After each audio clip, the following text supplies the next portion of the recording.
And my heart stopped and dropped dead. Well, no, like I said, I'm young. Thankfully, because we got it.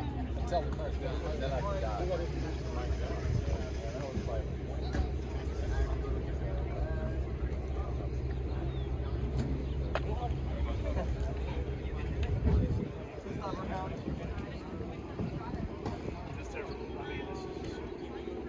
It's really awesome. well, I'm just so glad there's guys like you that are nuts enough.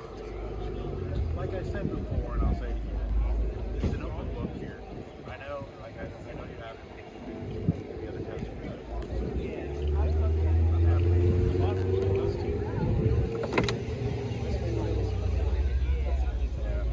Thankfully, I'm not a racer. I'll get blown off the track with this guy. It's so fucking good. It's just great. And just Nissan is so amazing.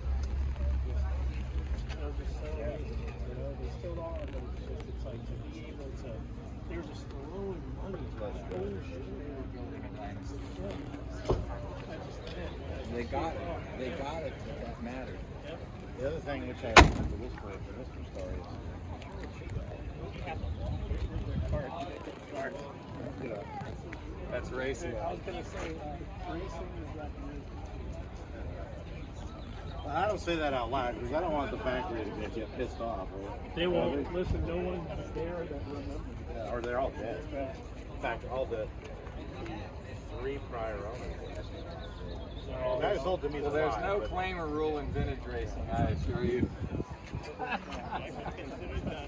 I'm pretty sure that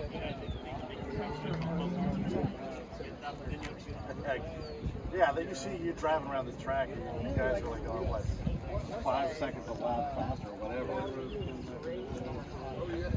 brakes are better, tires are bigger, but it's definitely like you go back east. You go back east and like on the straightaways, and these guys are just They're cheating up and down. It's okay. I've got a friend who runs in Monaco. 250F.